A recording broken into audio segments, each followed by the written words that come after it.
cabang bayi. Kebiasaan suka taruh coklat, terus kalau harinya panas kan lumer tuh, bluetoothnya kena, karena nggak mungkin sekaligus dihabisin jadi bersisa, tapi kebiasaan mak nih. Udah, sorry teman-teman sebentar ya. Shalom, salam sejahtera buat kita semua, salam santun, salam takjim, salam hormat, salam kenal. Assalamualaikum warahmatullahi wabarakatuh. Selamat datang di ruangan Lina Wijaya 5. Sebentar ya teman-teman, saya mau cuci coklatnya dulu meleleh. Udah keburu live.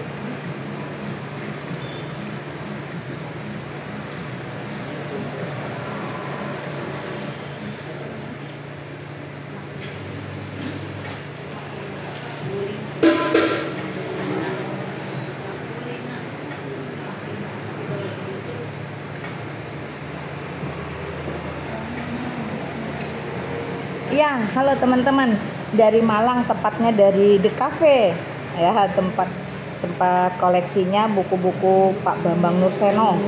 Monggo silakan teman-teman, nanti kalau ada yang minta spill, saya coba spill ya. Kalau ada yang pengen sharing, pengen saksian, mau tabayun juga boleh. Peraturannya nggak berubah ya. Anda sopan saya segan, Anda setan saya usir. Selesai sampai di situ.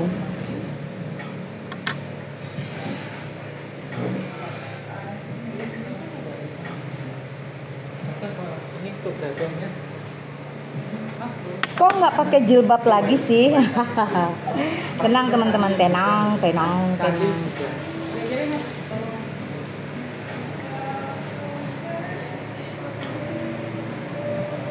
Nggak punya asisten mas? Nggak ada asisten? Ada, sebenarnya kita ada pegawai juga, tapi mumpung pagi mereka ada izin, jadi mumpung saya sedang sibuk dia menjelaskan. Teman-teman, nah ya udah, saya nggak pakai jilbab ya, saya pakai ini aja. Waduh, sudah ada yang request. Sebentar teman-teman, sebentar. Thank you untuk yang selalu support ruangan saya, baik itu dengan tap-tap layarnya maupun share live-nya ya. Sekali lagi saya mengucapkan terima kasih untuk dukungan teman-teman.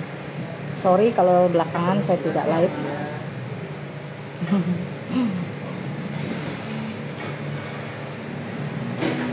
Clear ya, saya nggak bawa, ada sih di dalam tas jilbabnya, tapi saya males pakai. Haradang uy. Tolong di typing teman-teman, suara saya cukup terdengar bagus kah? Saya mau pakai ini tapi lagi males setting, keluarin tripod aja malas. Lah terus kalau males ngapain live dong mak? Ya ada tuntutan, minta kalau udah tiba di tempatnya Pak Bambang Nurseno tolong di live kan ya. Ini teman-teman ya, untuk memenuhi beberapa permintaan teman-teman yang ingin tahu kayak apa sih tempatnya, bagaimana sih, kenapa harus ke sana.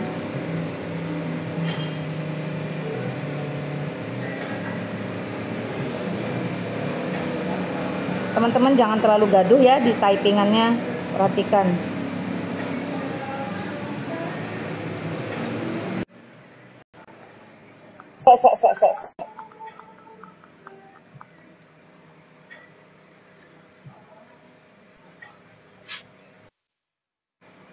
Ya silakan. Tolong kami orang susah untuk.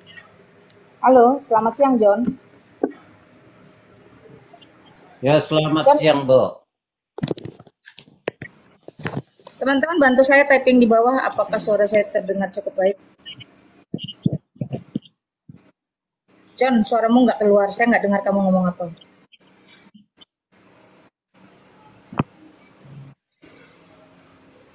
Shalom, Suara selamat saya siang, Bu. Thank you Arka, udah confirm. Ya silakan John, gimana? Joni, monggo silakan Joni.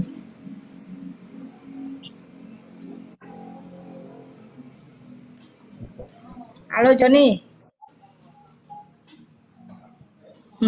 That's not wrong ya teman-teman, bukan salah saya, dia pergi sendiri.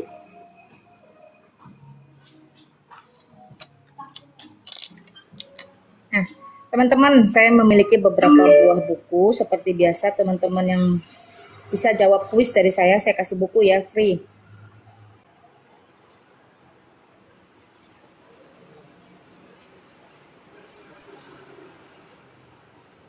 Thank you, Apna, shalom. Thank you John, shalom. Thank you Joseph, shalom. Thank you Charlie, 777, shalom.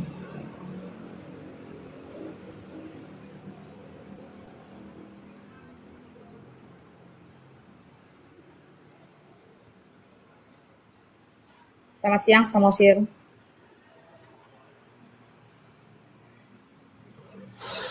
Halo, selamat siang Bu. Ya silakan bro, apa yang bisa dibantu, apa yang mau disampaikan? Shalom. Shalom. Saya agama Protestan Bu, tapi saya mau bertanya, kan gitu,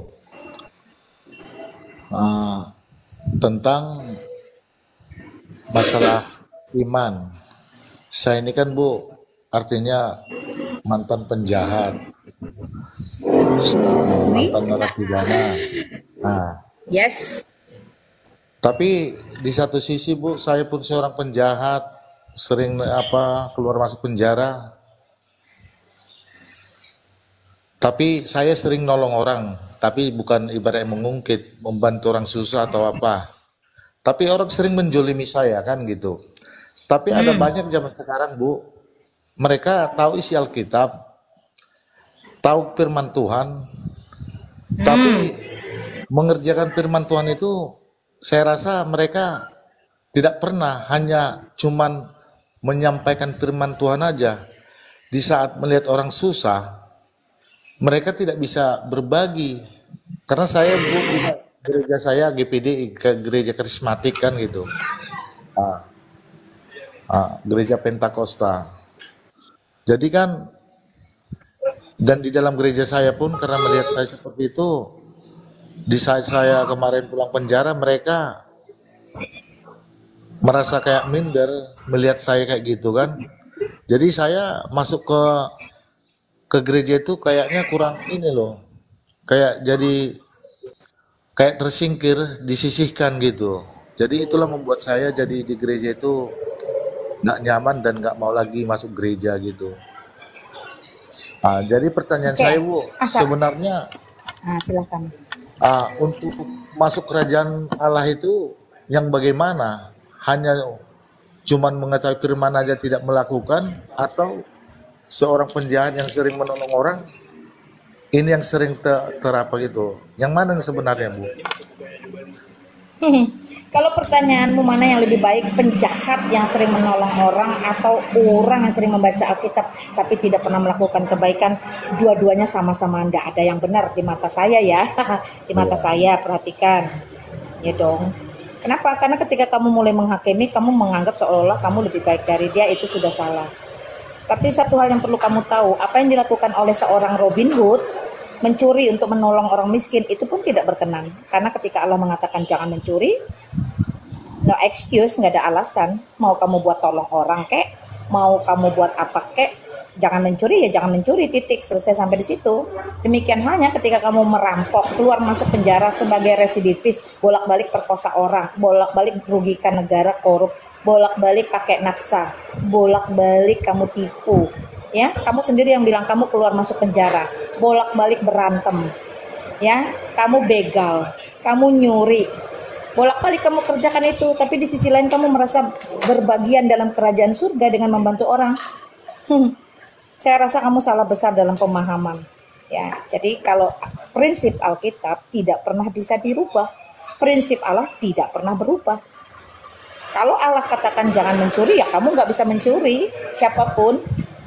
Kalau Allah katakan jangan berzina, ya kamu jangan berzina, nggak kompromi. Kalau Allah katakan jangan berbohong, jangan membunuh, ya selesai sampai di situ. Nggak ada satupun perkara perbuatan baik kita itu bisa merubah prinsip Allah. Nggak ada satupun perkara perbuatan baik yang kita lakukan bisa membuat Allah itu terkesima, lalu berkata, oke, saya ampuni, oke, clear. Nggak. Bahkan diperkatakan kebaikanmu, kesalehanmu itu sama seperti kain kotor. Itu dulu, kamu harus paham di situ dulu. Jadi ketika kamu berusaha menghakimi orang, ada orang yang Kristen rajin ke gereja tapi tidak pernah berbagian, tidak pernah memberi, tidak ada kemurahan, pelit, to the point aja, pelit. Kamu merasa kamu murah hati. Loh, sekarang saya bisa jadi saya balik ya kondisinya. Kamu murah hati memberi karena kamu gampang dapat duitnya. betul, rampok, curi, jual narkotika dan sebagainya. Ya toh? Jadi kamu gampang beri karena kamu gampang dapatkan.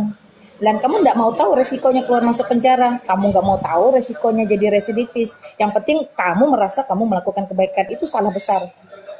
Lah, dibalik lah bisa jadi dia kesulitan bermurah hati, kesulitan memberi karena memang kondisinya tidak memungkinkan untuk memberi. Bukan berarti dia nggak mau beri. Nah, perhatikan bagaimana kamu membangun narasi, itu sudah salah besar. Itu dulu. Ya bro, tapi kalau kamu bertanya bagaimana tentang kerajaan Allah tidak tentang makanan minuman, tidak tentang pakaian, tidak tentang banyaknya amal soleh, sodakoh, kebaikanmu, ritual agama yang kamu lakukan. Kerajaan Allah tentang anugerah Allah itu sendiri, sola gratia. Jadi apa yang kita lakukan itu tidak merubah prinsip Allah. Karena Allah memiliki prinsip bahwa keselamatan semata-mata anugerah. Supaya apa? Supaya ya tadi kamu tidak ada kesombongan dalam dirimu, merasa kamu lebih dari orang karena kamu banyak memberi, padahal kamu sendiri sebenarnya pelaku kejahatan. Ya. Kenapa dikatakan anugerah? Tapi izin Karena dulu, supaya Boga. orang nggak ada yang boleh bersombong. Monggo. Izin, Apa? Bu. Jadi Ya, kayak saya itu silakan. kan udah hampir 2 tahun saya bertobat. Tidak pernah lagi merampok, tidak pernah lagi melakukan ke tempat hiburan, minum alkohol, tidak pernah lagi. Tapi di saat saya bertobat, ingin beribadah di gereja yang pernah saya tempat beribadah, tapi mereka selalu memandang saya itu buruk, Bu. Nah, oke. Pandangan manusia terhadap kamu buruk karena masa lalumu itu ndak boleh kamu protes, ndak boleh. Sama misalnya kalau kamu pernah pukul saya, lalu sekalipun saya memaafkan, mengampuni, kamu ndak bisa tuntut saya langsung menjadi baik seperti sebelum pernah kamu pukul. Nangkap ya? Waktu kamu belum pernah pukul saya baik. Tapi setelah kamu pukul saya, kebaikan saya itu berkurang. Nah, kebaikan saya yang berkurang itu nggak bisa kamu protes. Karena itu dampak. Jadi kalau Tapi, kamu, Bu, sebentar, Kak, izin, ya Bu. sebentar, bro. Iya. Ya, oke lah, silakan kamu ya. Tapi Bu, di dalam Alkitab itu kan, di dalam kitab itu kan, Injil itu kan, Tuhan mengatakan di saat seseorang itu kembali ke jalan yang benar, meninggalkan semua perbuatannya, Tuhan sangat mengasihi. Tetapi begini, sebaliknya Bu, pertanyaan saya, iman tanpa perbuatan kan itu sama aja, nol Bu, kan gitu. Kita berbicara masalah firman. Firman itu kita sampaikan sama orang banyak supaya berbuat baik. Tapi yang menyampaikan firman itu belum tentu bisa berbuat baik, kan gitu. Jadi maksud saya, di saat kita kembali ke jalan yang benar, Tuhan sangat sayang kepada orang yang kembali ke jalannya, kan gitu. Mengapa sesama Bro, manusia? saya potong ya. Saya potong aja, jangan terlalu cengeng. Di Wahyu dikatakan, ya, jikalau kamu kukasihi maka kamu akan kutegur dan kuhajar. Karena itu relakanlah hatimu. Jadi kalau kamu merasa sudah diampuni, kamu tahu kamu sudah memiliki pertobatan, tidak lagi melakukan itu, bukan berarti kamu luput dari segala akibat yang pernah kamu ciptakan. Kenapa? Karena bentuk teguran dan hajaran Allah itu harus selesai di muka bumi ini. Itu sebab bisa jadi salah satunya kamu mulai dipandang sebelah mata akibat perbuatan masa lalumu. Saya yang tadinya tidak pernah kamu pukul, tiba-tiba kamu pukul, kemudian saya berkurang respek kepada kamu. Bukan hanya berkurang respek, bisa jadi saya juga ini orang munafik atau apa. Itu is okay. Nah, itu salah satu bentuk teguran dan hajaran Allah ketika kamu itu memang menjadi orang yang dikasihi. Jadi pertobatanmu itu tidak usah membuat kamu menuntut orang lain untuk gua ini udah tobat loh, saya ini udah tobat loh, tolong dong jangan perlakukan seperti itu. Nggak bisa. Siapa kamu? Saya Ya, Bu, jadi bukan kalau kamu menuntut. kalau kamu murni benar-benar sudah bertobat, jangan konsen. Perhatikan kalimat saya, jangan konsen kepada apa yang orang lakukan kepada kamu, tapi konsenlah apa yang akan kamu lakukan sehingga pertobatanmu itu memberikan buah yang nyata. Bukan hanya sekedar saya sudah bertobat loh, saya sudah nggak keluar masuk penjara. Nah, nggak seperti itu bro.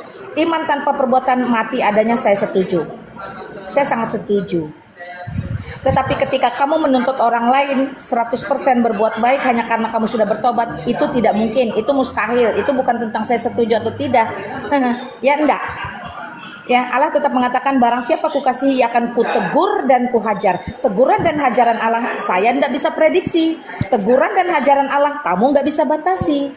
Selama kamu mendapat teguran dan hajaran, kamu harus relakan hatimu. Nah, itulah baru kamu benar-benar memiliki sebuah pertobatan dengan buah yang berkenan di hadapan Tuhan. Itu akan berlalu dengan sendirinya. Itu tidak bisa instan perlakuan orang kepada kamu. Kenapa? Karena masa lalumu tetap membentuk apa yang menjadi keputusan orang saat ini. Jadi jangan salahkan orang terlalu besar. Orang tersebut punya caranya sendiri ditegur Tuhan untuk dia mengampuni, mengasihi kamu. Tapi jangan kamu yang tuntut mereka. Oke ya? Saya rasa ini jelas kok, Bro. Oke, Bu. Kasih, Bu. Iya, semangatlah, rendah hati. Tuhan, saya sekarang dalam keadaan bertobat, pengudusan, penyucian. Pasti saya melewati banyak kesulitan, penghinaan mungkin, penolakan mungkin. Tolong saya mampukan untuk tidak membalas dalam bentuk apapun. Ya sudah, orang juga bosan kok lama-lama nyinyirin kamu kalau dia lihat kamu benar-benar berbuah baik. Orang juga capek kok ngata-ngatain kamu kalau sampai pada akhirnya toh kamu sudah berubah. Dan itu butuh waktu. Kadang gini pikiranku, Bu. Di saat saya seorang penjahat, orang-orang di sekeliling saya sering menegur saya baik. Tapi di saat saya bertobat, kenapa jadi orang-orang ini apa kan gitu? Mungkin kamu terlalu terbawa perasaan saja. Saya rasa kalau dulu mereka yang menegur kamu, kemudian hari ini kamu benar-benar bertobat, harusnya mereka bersuka cita dan selalu berdoa mendukung perubahanmu.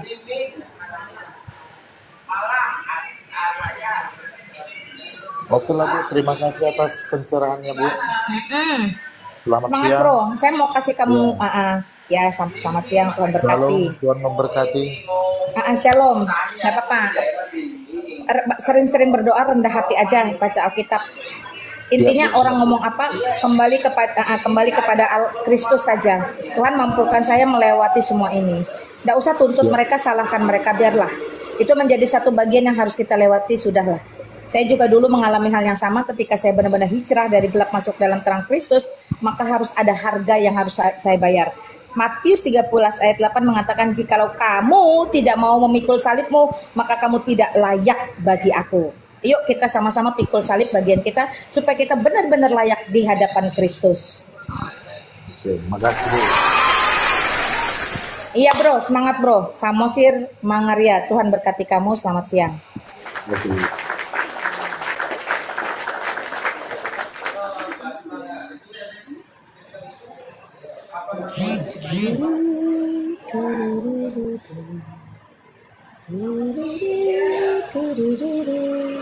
Waduh, ini ruangan tidak pakai AC, teman-teman. Cuman angin alam, lama-lama heredang.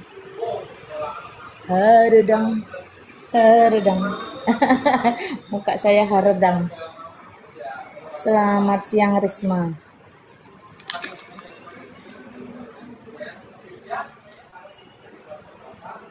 Ini saya backgroundnya nggak nyorot ke sono ya teman-teman ya. Ada scroll dead sea-nya Pak Bambang Nurseno, ada koleksi itu di dinding sama ini ya. Teman-teman yang minta spill ngomong, nanti saya bantu spill. Jadi saya masih di Kota Malang. Oh, nggak kelihatan sih.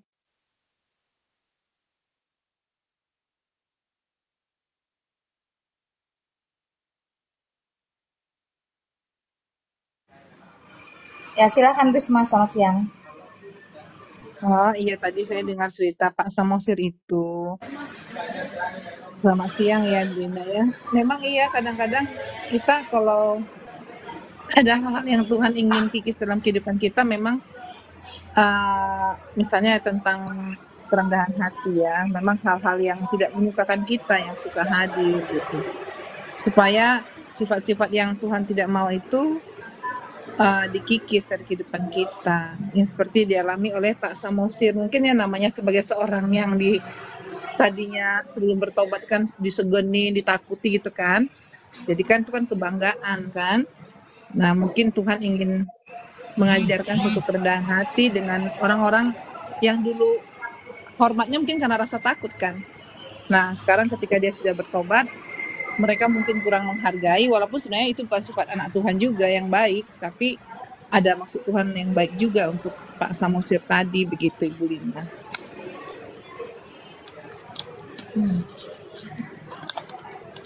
Semua baik, semua baik.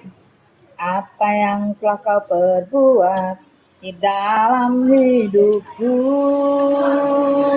Jangan terlalu banyak mengeluh-mengeluh teman-teman ya. Mengeluh tidak menyelesaikan masalah, mengeluh tidak menambahi berkat sepanjang hari, mengeluh hanya menghilangkan sukacita dan damai sejahtera. Oke, ada lagi Risma?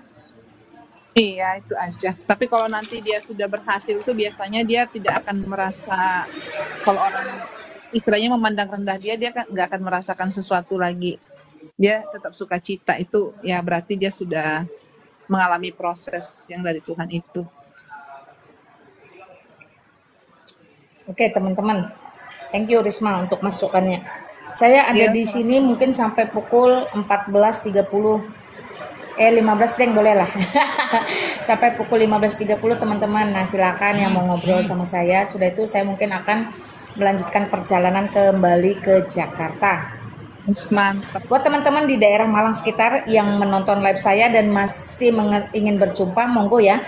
Terima kasih buat beberapa teman-teman Murtadin, terutama seorang ustadz yang dari Madura, yang tadi malam akhirnya konseling tuntas bersama saya, puji Tuhan ya.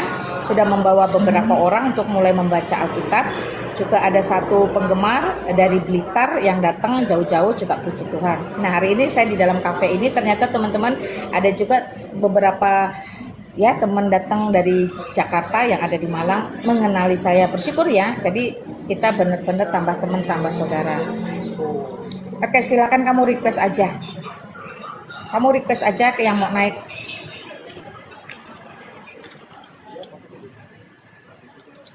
Saya mungkin agak malam mampir Semarang. Memang ada beberapa permintaan dari Semarang untuk saya bisa berhenti sebentar di Semarang ya teman-teman ya. Kita lihat kalau memang teman-teman di Semarang ada 3 orang minimal yang mau bertemu, mungkin saya akan luangkan waktu jadi bisa konseling, bisa sharing. Tapi kalau cuma untuk 1-2 orang kayaknya emak nggak mampir lama-lama ya. Monggo silakan teman-teman.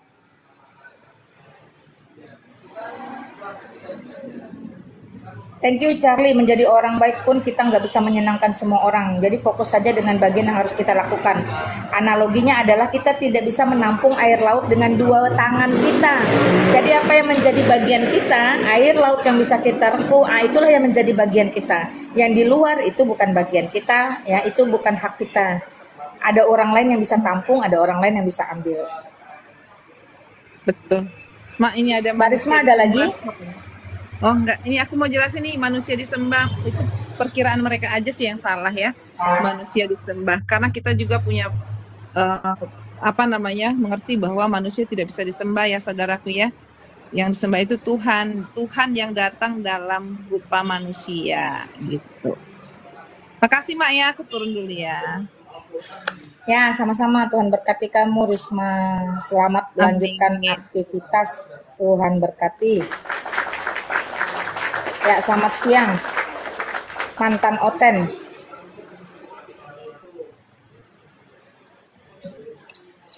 Selamat siang. Assalamualaikum, selamat siang Mak. Ya, waalaikumsalam warahmatullahi wabarakatuh. Namamu siapa bro? Andi. Oke Andi, apa yang mau disampaikan? Ini ya Mak, judulnya nih, gak murtad rugi dunia akhirat. Tertarik saya. Nah, itu realita. Nggak rugi, nggak murtad, rugi dunia akhirat. Iya, gimana rugi Mbak ya? Apanya yang gimana? Tanyalah yang jelas. Mak bilang nggak murtad rugi. Karena saya malah. Ya nggak murtad itu pasti rugi. Saya malah menolak loh Mak. Karena gini Mak. Itu urusanmu nggak usah jelaskan urusanmu di sini. Urusanmu jelaskan di ruanganmu. Iya, tanya saja saya, di mana untungnya murtad? Nah itu pertanyaannya. Iya boleh. Ya gimana untungnya Mak? Karena gini Mak. Yesus ya, kan kamu nggak usah jelasin, nggak usah kamu jelasin. Kamu bertanya saja.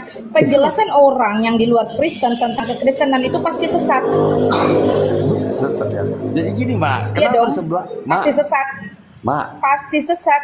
Gini, Kalau Mak. kamu mau bertanya di ruangan saya, bertanya saja di ruangan saya. Jangan menjelaskan tentang kesesatan di ruangan saya. Gini loh, Mak. Oke? Di Kamu sebelah, bertanya Mak. saja. Hakmu hanya boleh bertanya karena kesesatanmu itu tidak boleh ada di dalam ruangan saya. Saya tidak izinkan 133 orang mendengarkan kesesatan yang disampaikan oleh orang yang bukan Kristen, yang tidak percaya kepada Kristus. Hakmu hanya bertanya, saya yang menjawab. Di sebelah, Mak, Injil Kerajaan Nah, itu. hakmu hanya bertanya saja. Saya sudah kasih kamu kesempatan, hakmu hanya bertanya, bukan menjawab atau menjelaskan. Teman-teman ya, perhatikan, saya punya stiker itu sangat jelas, nggak murtad, rugi dunia akhirat. Jadi kalau kamu mau tanya saya aja, apa untungnya menjadi orang Kristen? Kan seperti itu. Ya toh, jangan kamu berusaha menjelaskan akidahmu yang notabene itu tidak diharapkan untuk disampaikan di sini. Yang sesat mau jelaskan Alkitab pasti penjelasan sesat juga. Itu yang saya maksud. Dari dulu saya tegaskan, semua teman-teman yang tidak berasal dari Kristen atau Katolik hanya punya hak bertanya, tidak punya hak untuk menjelaskan. Anda tidak memiliki otoritas untuk menjelaskan Alkitab di mana Anda tidak percaya kepada Alkitab. Paham? Saya tidak punya otoritas menjelaskan Al-Quran, mantan akidah saya, karena saya sudah tidak mempercayainya. Seperti itu teman-teman ya. Bertanya saja yang sopan. Oke, silakan Bapak, Ibu, ada yang mau ditanyakan? Ini saya.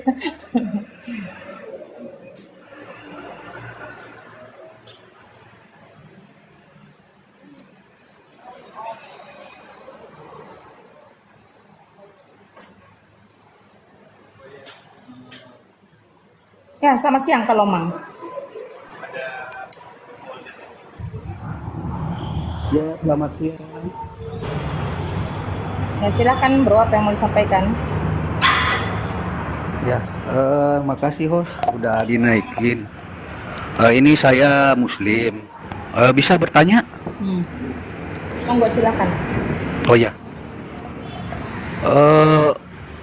Pertanyaan saya, kira-kira apakah seorang manusia itu bisa jadi Tuhan sekaligus jadi manusia dalam keadaan bersamaan? Kalau manusia jadi Tuhan nggak bisa. Manusia tidak ada yang pernah bisa menjadi Tuhan, tapi kalau Tuhan menjadi manusia itu sangat mudah. Ya, atau dibalik, Tuhan jadi manusia dalam waktu bersamaan bisa tidak? Kalau Tuhan menjadi manusia itu sangat mudah. Namanya juga Tuhan. Iya, pada saat bersamaan. Maksud saya pada saat bersamaan Tuhan bisa. jadi manusia pada saat manusia. Saya katakan bisa. Saya sudah menjawab bisa.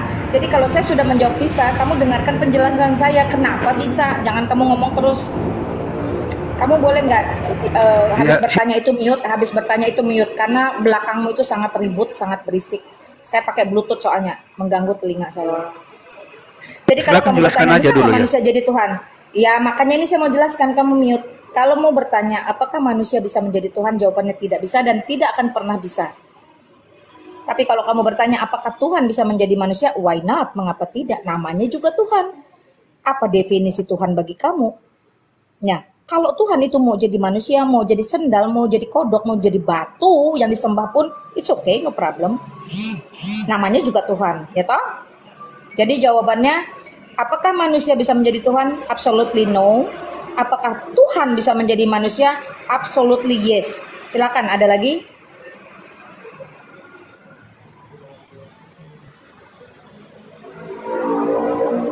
Tanggapin. Halo, ada lagi? Ya, bisa ditanggapin tadi pernyataannya? Lah, apa yang mau ditanggapin? Jawabannya kan apakah bisa? Saya jawabnya bisa dan tidak bisa saja. Silakan, apakah ada lagi? Mungkin masih menyangkut yang pertanyaan awal. Bisa? Silakan kamu ulang pertanyaannya. Pertanyaannya apa? Apakah bisa manusia menjadi Tuhan? Jawabannya tidak bisa. Apakah bisa Tuhan menjadi manusia? Jawabannya sangat bisa. Ya. Apalagi yang mau kamu ketika tanya? Tuhan jadi manusia, ketuhanan itu gimana? Pertanyaannya apa lagi, Bro? Pertanyaannya apa lagi? Oke, pertanyaan saya, ketika Tuhan sudah jadi manusia, ketuhanannya gimana? Ini kan udah menjadi manusia Tuhannya. Ketika Tuhan Ketika Tuhan menjadi manusia, ketuhanannya tidak bercampur dengan kemanusiaannya. Kamu harus mengerti dulu dong definisi Tuhan bagimu apa sih? Ini kamu ribet Ya, banget berisik. Kalau habis tanya coba kamu mute.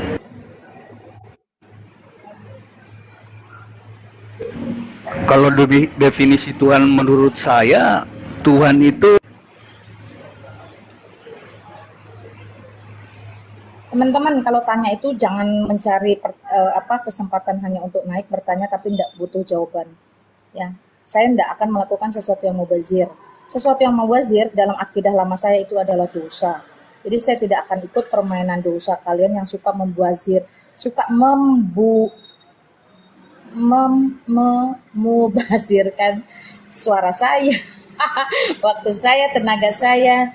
Jangan ajak-ajak bahlul. Ih, capek saya ladenin kalian nanti.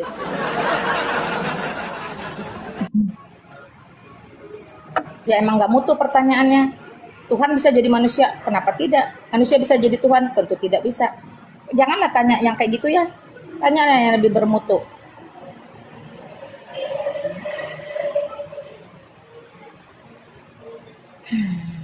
Ya, selamat siang Naraya.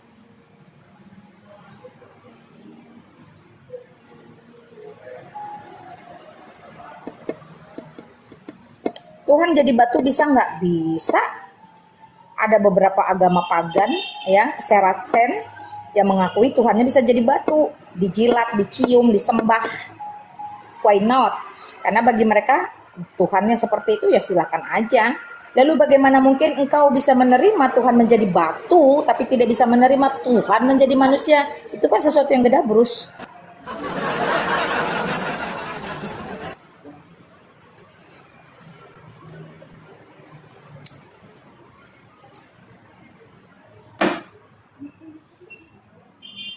Silahkan, ini udah dinaikin di atas, kenapa sinar raya malah gelap gulita?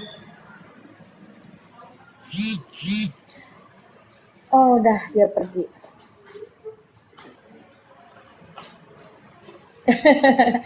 Tolong teman-teman bertanya yang agak ini ya, cerdas ya, jangan pertanyaan anak TK dari kemarin. Tuhan kok ya, Bapak ada pertanyaan?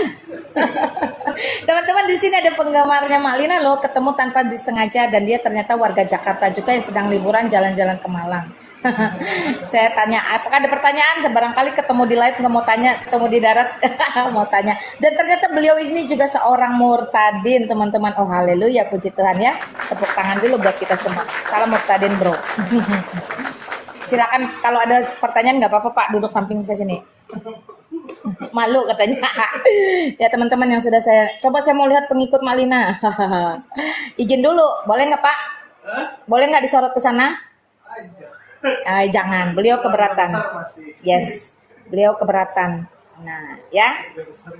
Keluarga besarnya masih Muslim dan nama beliau masih Muhammad titik ya, jadi belum dirubah, nama istrinya juga belum berubah semua. Walaupun mereka sudah menjadi jemaat, sudah dibaptis, sudah bergereja, sudah mulai masuk dalam pelayanan. Kita doakan bersama teman-teman ya, begitu banyak keluarga-keluarga yang dimenangkan dalam Kristus. Kita terus berdoa sehingga mereka tetap bertumbuh, bukan hanya diberi keberanian untuk memberitakan kepada lebih banyak keluarga besar, tapi juga mereka diberikan perlindungan dan penyertaan. Karena kita percaya firman itu berkuasa, ya dan amin. Satu orang bertobat, seisi rumahnya diselamatkan. Amin.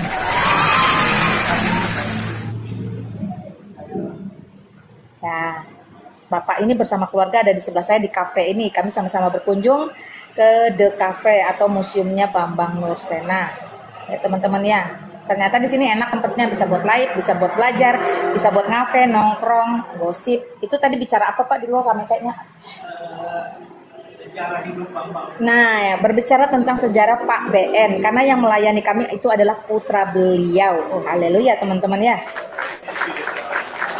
Iyalah, mereka tuh kan keluarga murtadin.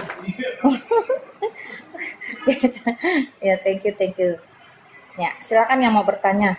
Saya sudah naikin beberapa orang loh di atas ini, kenapa yang nggak keluar ya? Sebentar ya, saya mau ambil apel. Makan apel aja. Bentar ya.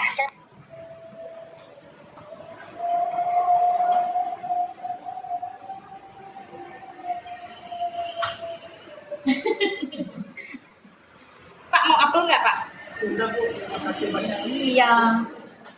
Ini tuh dikirimin parcel banyak banget kemarin apel. Ya, saya makan aja lah. Ya silakan Suki, selamat siang. Sorry menunggu. Selamat siang. Ya, saya mau bertanya. Ya silakan. Iya, silakan. Sebenarnya Kristen itu ajaran Yesus apa ajaran Yohanes? Bapak bertanya tuh mau apa? Kalau Bapak tidak bertanya, Bapak turun. Kalau Bapak bertanya, Saya pertanyaannya bertanya apa? ini, saya bertanya. Pertanyaan Apakah Anda apa? Anda ngerti kalimat tanya? iya, saya bertanya, ajaran Kristen Apa itu kalimat tanyanya? Kalimat tanyanya apa, Pak? Jangan menunjukkan kebahlulan Bapak di sini. Kalimat tanya Bapak apa?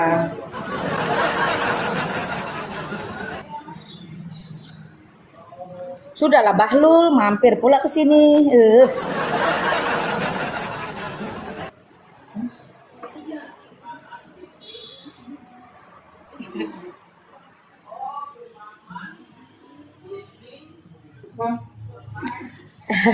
Cuci dulu apelnya. Kenapa di-kick? Karena dia bahlul, disuruh bertanya malah menjelaskan. Ini sini bukan ruang untuk mendengarkan kesesatan. Itu bukan pertanyaan. Kalau pertanyaan itu dari mengapa, bagaimana, siapa, kenapa, berapa, itu kalimat tanya.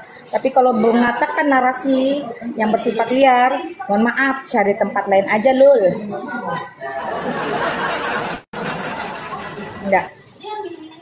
Nawaitunya sudah kelihatan memiliki penyakit hasad.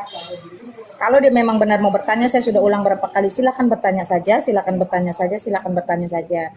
Tapi kalau masih ngotot menyampaikan narasi, akan saya usir. Saya sudah bilang teman-teman yang sopan. Anda sopan, saya segan. Anda setan, saya usir.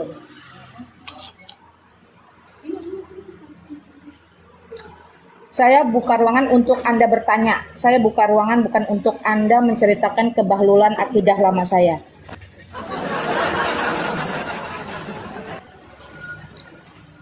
Mereka tidak paham bahasa Indonesia yang baik dan benar. Kalau gitu kamu cari ustadzmu, cari ulamamu, belajar dulu. Kalau nggak suruh mereka datang sini tanya sama saya.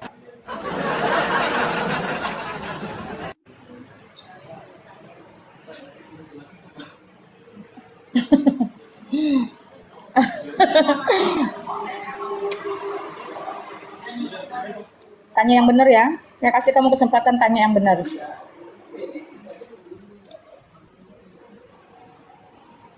Oh, kamu murtadin? Iya dong, saya bangga. Makanya saya tulis nggak murtad, kamu rugi dunia akhirat.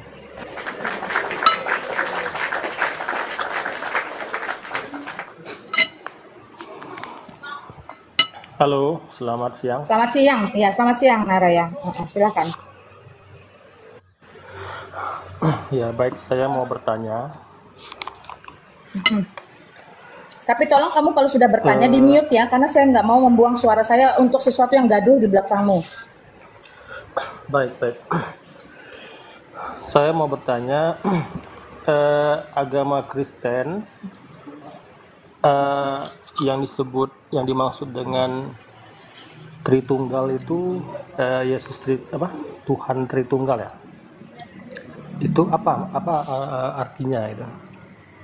Itu aja. Saya mau tahu kamu dulu, kamu basic agamanya apa? Kamu basic agamamu apa?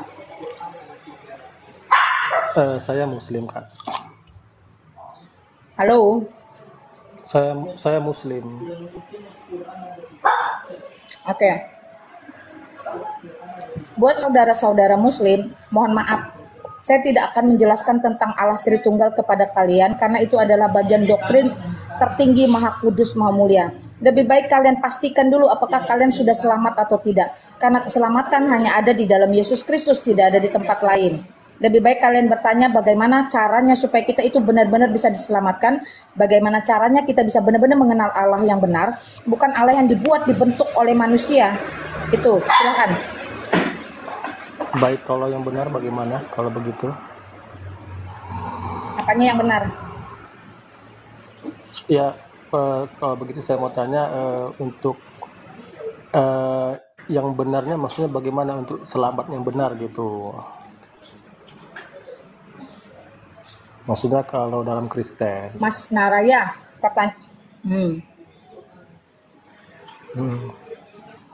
Coba Mas Naraya kalau bertanya yang benar, pertanyaannya yang benar, yang mana? Gimana pertanyaan yang benar?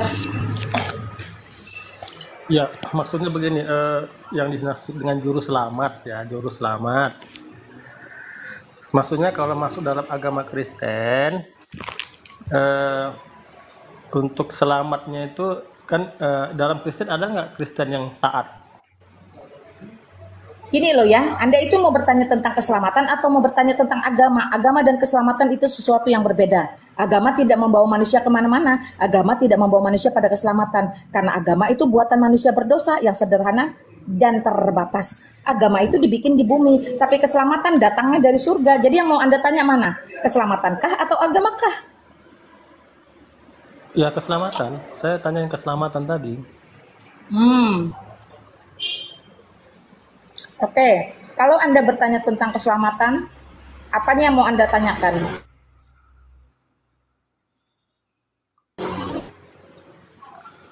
Apakah kamu bertanya apa itu selamat? Bagaimana bisa selamat? Apa silakan? Ya, maksud saya begini. Gini aja deh bro, kamu turun dulu, kamu tulis. Apa?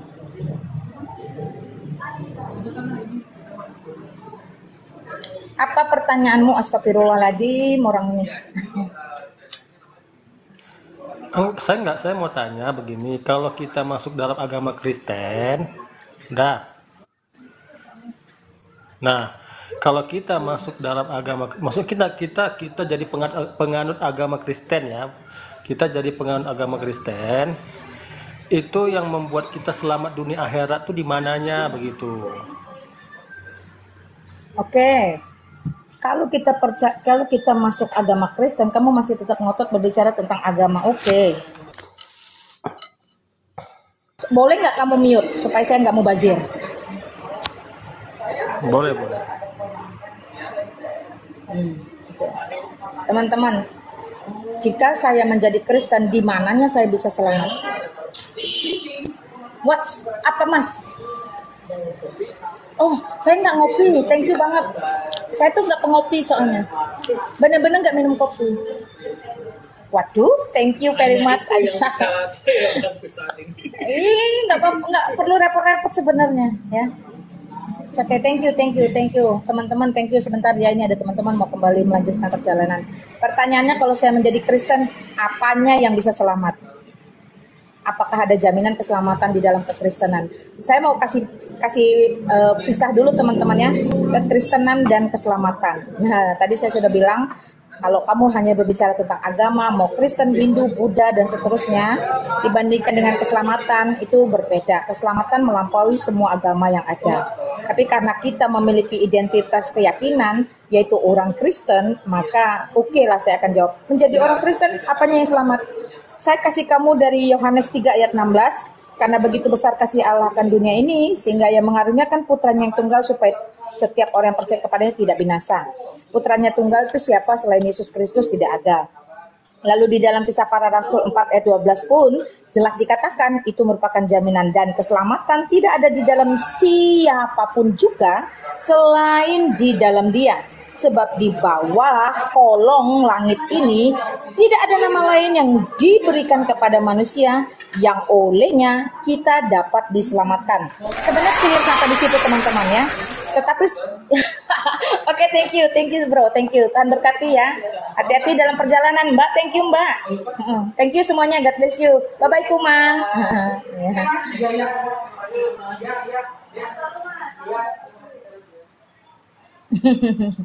Nah, saya tambahkan teman-teman ya. Tadi dari Kisah Para Rasul itu sudah sangat jelas. Lalu teman-teman biasanya bertanya, loh dari mana dalilnya? Bagaimana mungkin Yesus itu bisa memberikan jaminan keselamatan? Saya kasih kamu Yohanes pasal 10 ayat 28.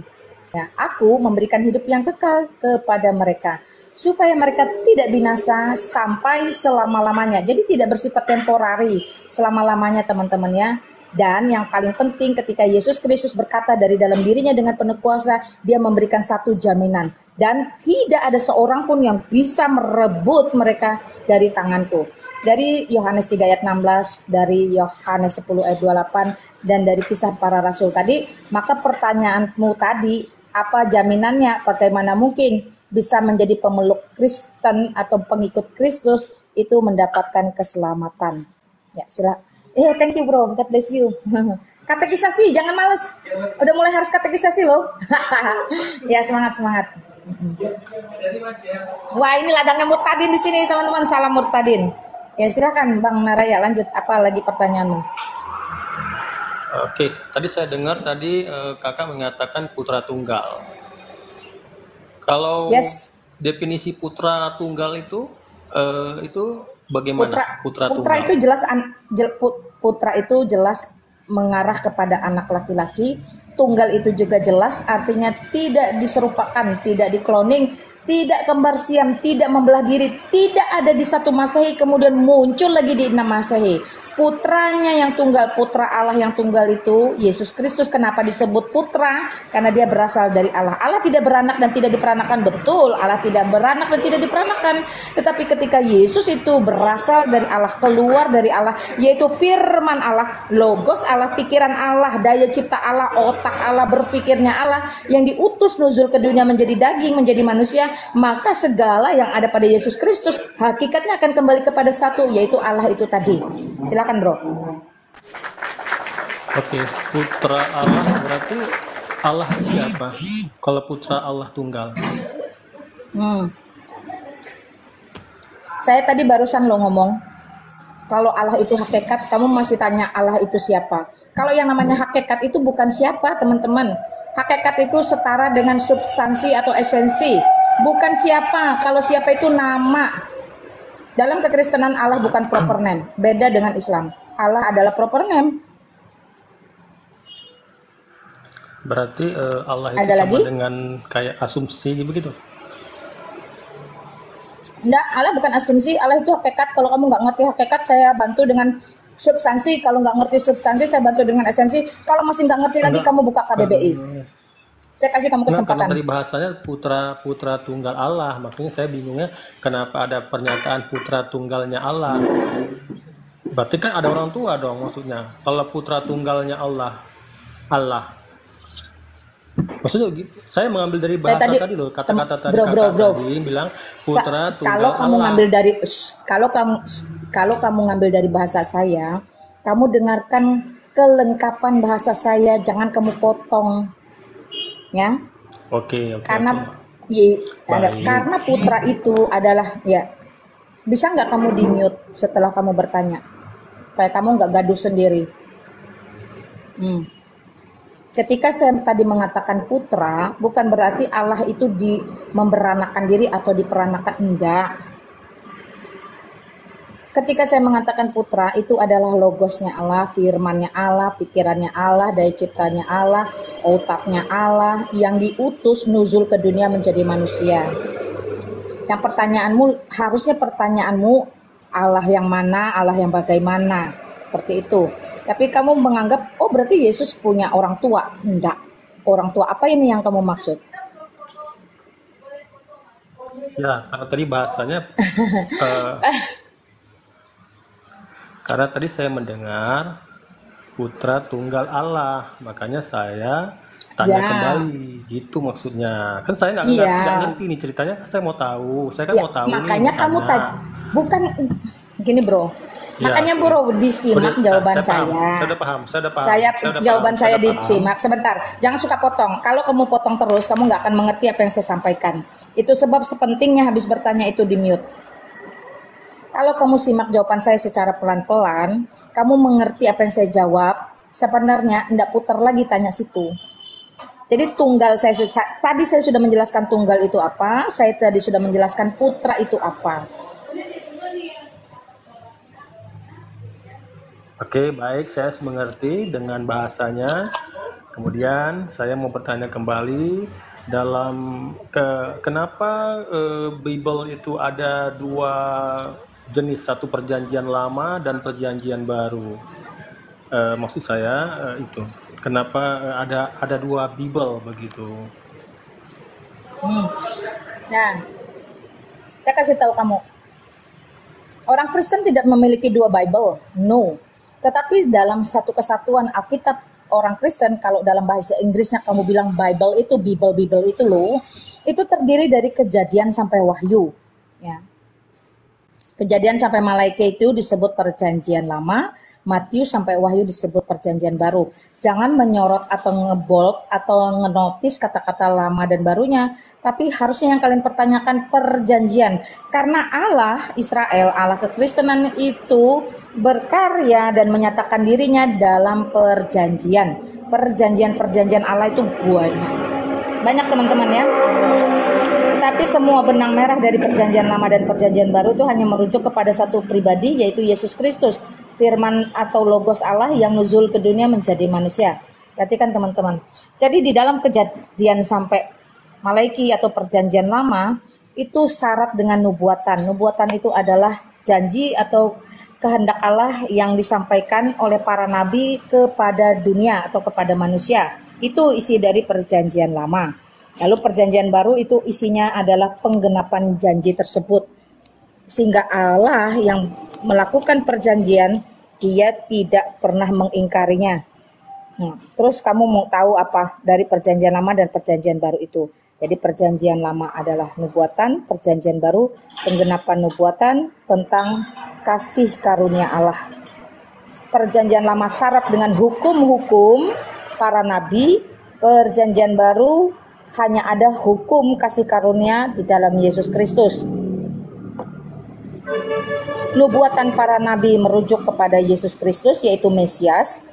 Ya, contohnya dalam Yesaya dinubuatkan akan datang, akan lahir bagimu seorang juru selamat. Nah, di dalam Perjanjian Baru, nubuatan itu digenapi ketika Yesus Kristus benar-benar datang ke dunia ini melalui seorang perawan kudus, yaitu Bunda Maria. Silakan Bro Naraya. Teman-teman konfirmasi saya, apakah belakang saya, background saya terlalu ribut sehingga suara saya tidak jelas atau bagaimana? Tolong saya dikonfirmasi ya. Oke, satu lagi pertanyaan boleh? Boleh, silakan. Kamu boleh bertanya 100 dengan catatan santun dan beradab. Baik. Yang membuat Kak Alina jadi mualaf. Oke, thank you. Suara saya kenapa? jelas ya. Pertanyaannya diulang bro, saya nggak dengar. Yang membuat Kak Alina menjadi seorang menjadi mualaf ke. Saya bukan seorang mualaf, sorry bro, salah. Apa tadi? Murtad apa? Dulu muslim ya? Ya, saya dulu Islam, muslimah. Saya mantan Islam, teman-teman. Ya, kemudian sekarang jadi menganut agama Kristiani, apa yang membuat nyaman di situ? Boleh tahu? Kita tidak perlu berbicara tentang nyaman atau tidak nyaman. Kalau kamu berbicara atau memilih agama hanya karena nyaman atau tidak nyaman, maka itu lebih merujuk kepada kebutuhan pribadimu yang sebenarnya tidak penting dan tidak ada kaitannya bagi dunia. Nggak berdampak bagi orang lain. Lu mau nyaman kagak nyaman bukan urusan gua bro. Dan gua nggak perlu hadir untuk membuat lu nyaman. Kristus tidak datang ke dunia untuk membuat kamu nyaman. No. Nah, maksud saya nyaman diri pribadinya, bukan untuk orang lain. Saya ulang ya. Perkara agama, keselamatan atau apalah whatever you said ya, itu bukan perkara tentang nyaman atau tidak nyaman. Kalau kamu hanya berangkat dari rasa nyaman tidak nyaman, sometimes you ngerasa boring, lu akan cari yang jauh lebih nyaman. Itu maksud saya. Tolong pertanyaannya dirubah dulu, saya bantu kamu meralatnya. Lanjutkan. Pertanyaannya yang bagus. Oke, yang membuat Kak Alina menjadi penganut Kristiani itu apa? Apa yang membuat Kak Alina menjadi penganut Kristiani?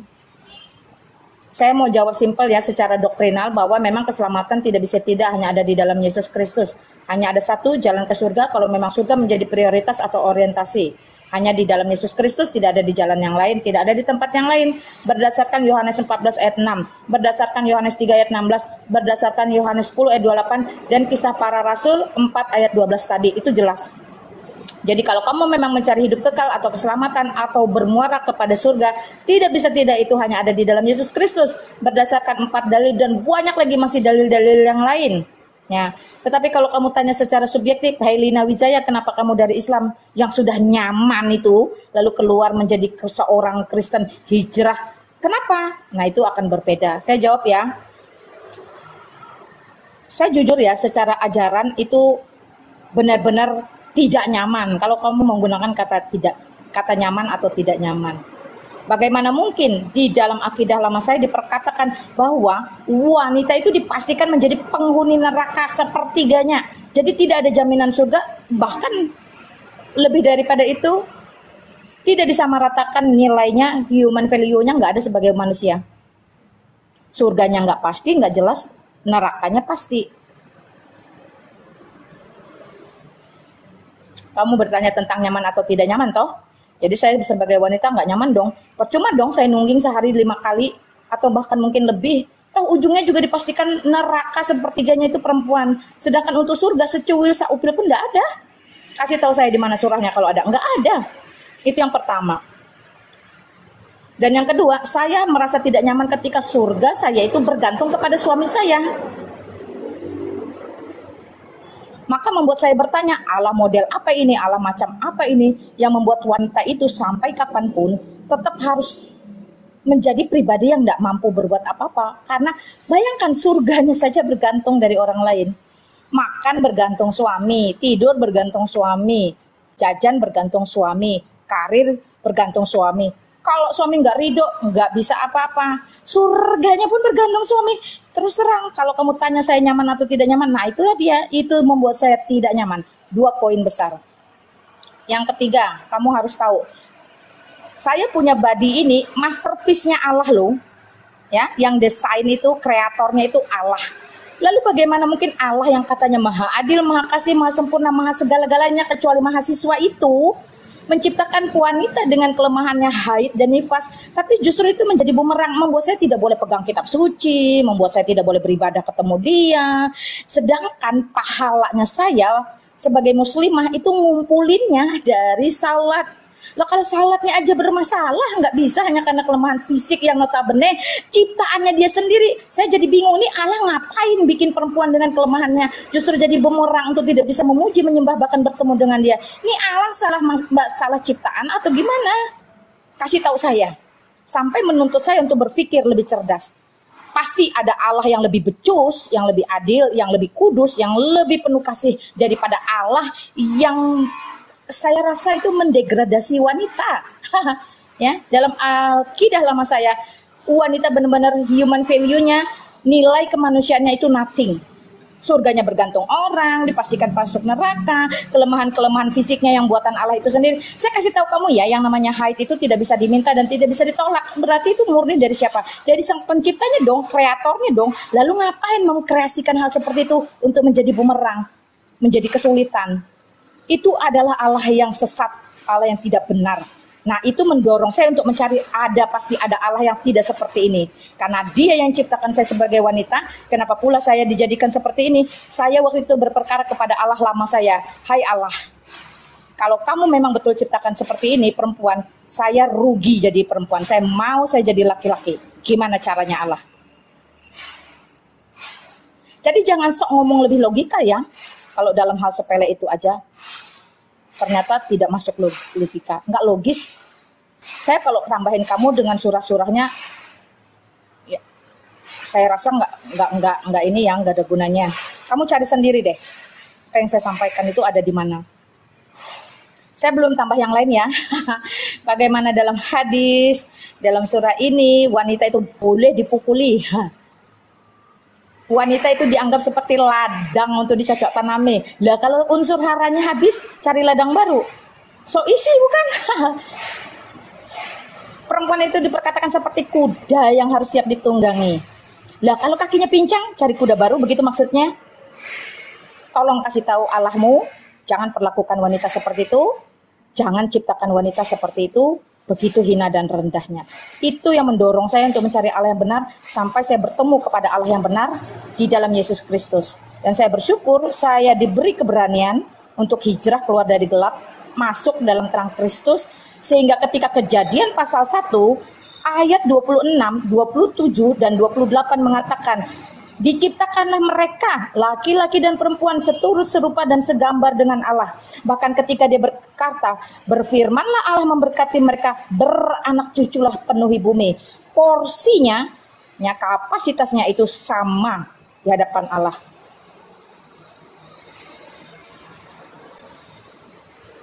Hello, so how do you think? Oke, clear ya, saya nggak akan lanjutkan. Ya. Kalau kamu Terima selalu, kasih. ya, Oke. oke, thank you. Oke.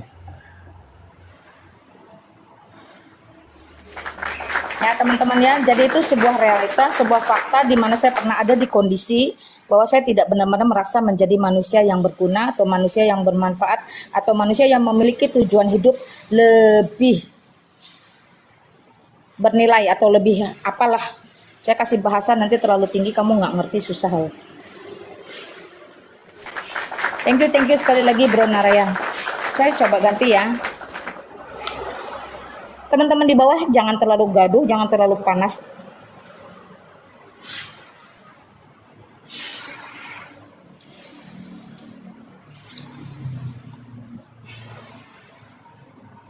Oke, selamat siang user. Halo.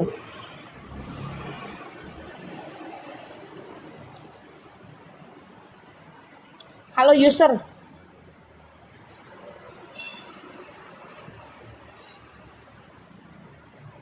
Halo. Udah, thank you ya sudah ada di ruangan saya.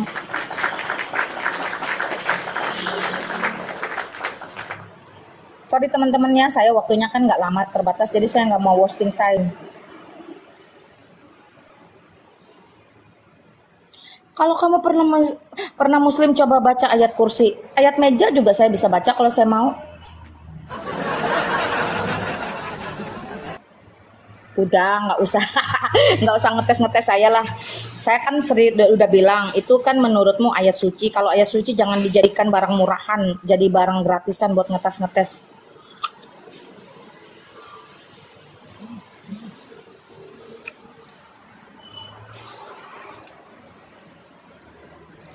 Ada lagi?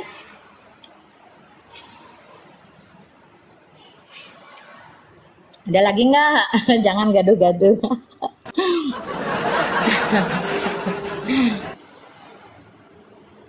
Saya ini lagi bertamu loh di kampung orang loh. Jadi kalian jangan ribut-ribut lah, tanyalah yang sopan.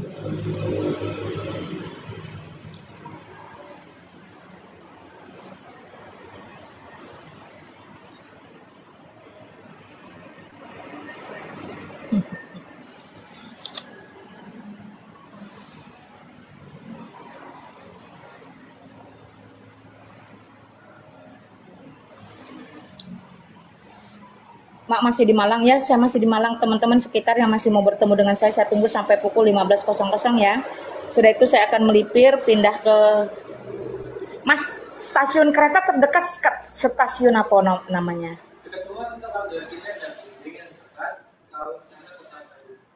Blimbing. Emang Blimbing ada yang ke Jakarta? Ah, makanya. Belum, Gosho nggak bosa. Kemarin soalnya saya pergi Gosho aja. Mesti beli ya? Mesti beli sekarang ya? Kamu kalau bisa teman-teman nih ada putrane BN. Nah, ya yang owner. Saya ke Senen aja. Kamu beliin tolong please. Nanti saya bayarnya cash atau transfer langsung ke kamu, boleh ya? Yes. Mungkin yang jam-jam 5 boleh. Kalau ada jam 6 boleh, supaya nyampe Jakartanya nggak malam. Soalnya tahun lalu saya ke sana, tahun lalu saya pulang ambil jam pagi, sampai sananya subuh, saya habis dirampok. Blas. Jadi Tuhan kasih saya hikmat, jangan pulang, jangan nyampenya itu malam, subuh dini hari, tapi nyampenya itu pagi gitu.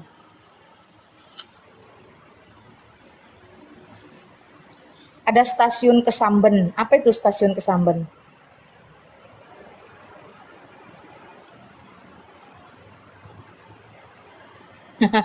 Ini contohnya dulu susah makan, sekarang mau makan aja tinggal ngomong sama gereja.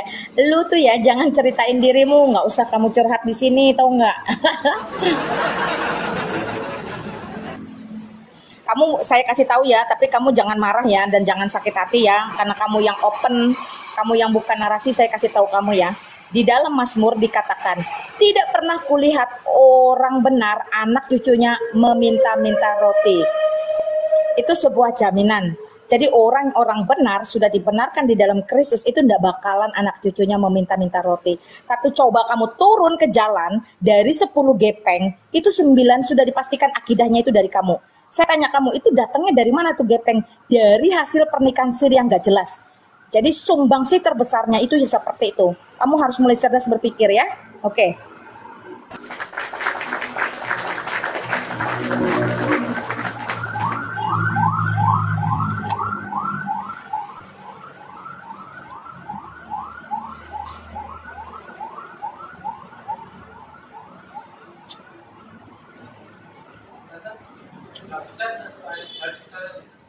Adanya ini terakhir Jam jam 6. 6.45 masih bisa dibeli online? Kalau tidak bisa, ini harus Sekarang. ya, Teman-teman dengar tuh, lebih cepat lebih bagus saya hengkang hijrah keluar dari sini. Kira-kira berapa menit Mas dari sini ke sono? 20 menit ya lama noh. Enggak sampai. Kalau bukan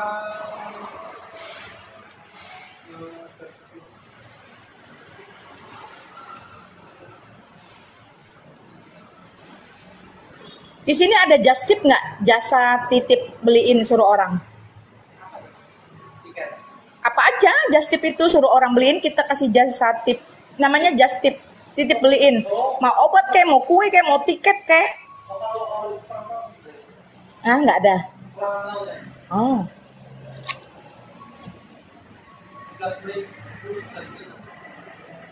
Berapa menit? Oh, dekat. Oke, bentar teman-teman ya, saya terima satu yang terakhir. Karena situasi dan kondisi tiketnya itu mulai habis, saya harus segera ke sana. Nanti kalau ada tempat yang nyaman, saya masih bisa lanjutkan live. Saya akan live, tapi kalau enggak saya akan jadi narasumber. Kalau narasumber kan nggak perlu ini ya teman-teman, silakan. Saya terima satu terakhir. Silakan. Oke, 342 orang ini kalau tidak ada yang bertanya lagi, maka saya akan undur pamit. Saya kasih kesempatan sampai pukul 13.56 sampai pukul 14.00, berarti masih ada 4 menit. Malang sekarang sering macet, Mak. Ya, thank you.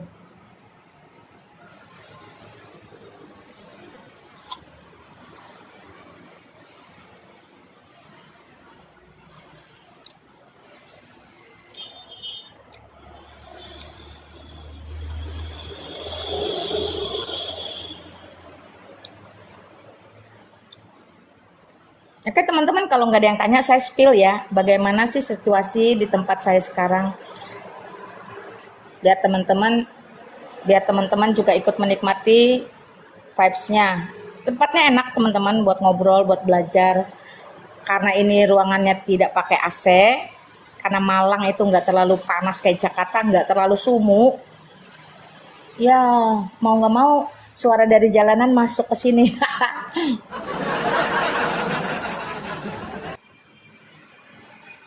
Yahowu, Maklina, haleluya. Yahowu juga ya, saya nggak tahu artinya, tapi saya tahu itu salam dari Nias. Thank you teman-teman yang sudah mendoakan perjalanan pulang saya kembali ke Jakarta. Oke, masih ada lagi nggak? Kalau nggak ada, saya close bener-bener nih.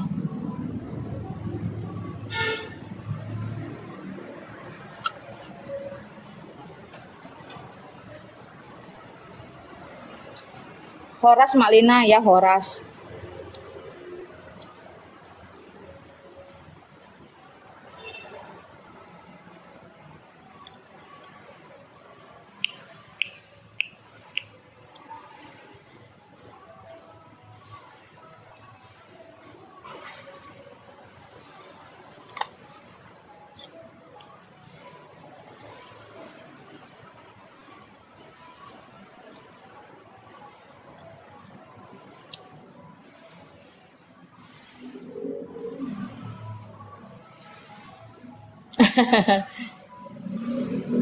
Kak, jadikah ke Museum Alkitab Pak Bambang? Nah, ini saya sedang di sini sudah dari mungkin 2 jam yang lalu atau 1,5 jam yang lalu, saya nggak hitung.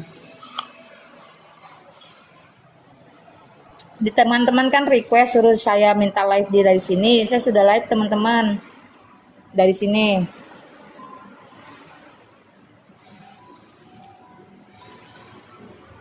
Thank you ya sekali lagi teman-teman ya.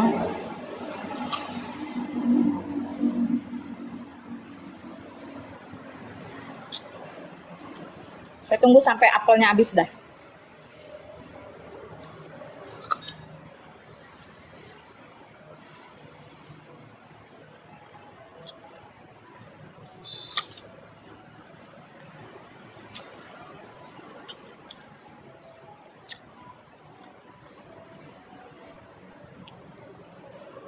Gitaris lawas, kami pribadi berdoa untuk Bunda agar diberikan panjang umur dan sehat selalu. Amin. Nah, mak nggak beli apel Malang, malas tadi padahal di mana di Batu di Selekta ya ada, nggak ada yang makan di rumah teman-teman. Nanti di Jakarta kalian disuruh datang ambil, nggak mau ambil.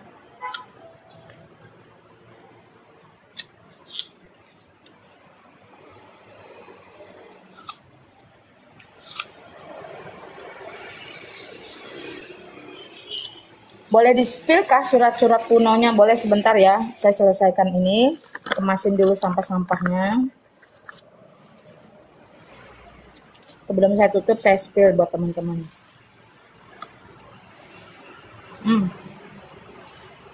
Saya nggak beli apel banyak-banyak teman-teman. Karena saya banyak bawa buku. Ada 10 buku sudah saya bagikan untuk teman-teman Murtadin yang ada di sini, dan kebetulan barusan tadi ketemu juga di kafe, karena buku-buku itu bisa memberkati dan menambah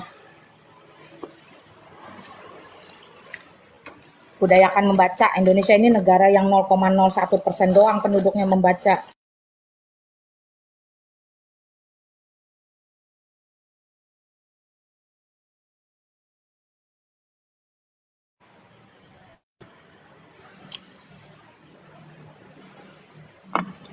Wait.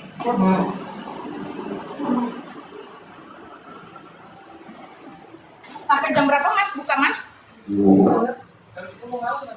Wih. Biasa ramenya di jam piro Mas? Oh sore. Ya. Jangan dipanggil tante, dipanggil emak aja. Teman-teman kita spill ya sebentar ya. Saya ganti kameranya dulu. Kamera belakangnya. Oke, apa sih? Tunggu loh. Balik kamera. Nah, teman-teman, ini buku-buku beliau nih, kuncinya katanya lagi ditinggal, jadi nggak kebawa, nggak bisa ambil satu aja untuk dibaca. Padahal ada yang menarik hatinya mak untuk dibaca. Ini gerabah-gerabah buatan Indonesia. Hanya gerabah-gerabah bikinan sendiri. Maksudnya bikinan kita sendiri toh? Iyalah. Jadi itu nggak ada nilainya ya teman. Paling harga 10.000 perak, 20.000 lah gitulah ya. Nah ini buku-buku. Saya tuh tadi mau buka beberapa ya, tapi oke lah ya. Next time maybe. Buat Joseph, buat Elia. Nanti ke depan temenin mak ya. Kesini kita belajar bareng, kita live bareng dari sini. Nah ini teman-teman saya sudah bantu spill. Disebut apa? Kalian sebutnya apa? Museum Alkitab gitu? Iya, begitu.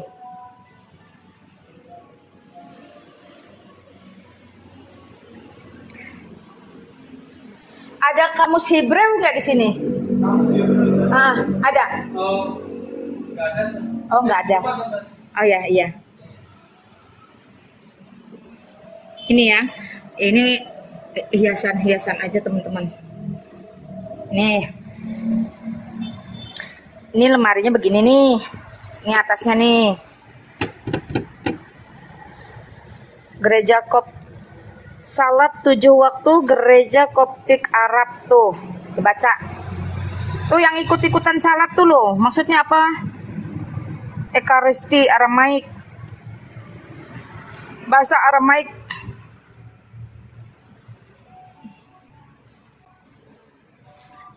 Tuh original teks Torah atau Taurat dari Laut Mati.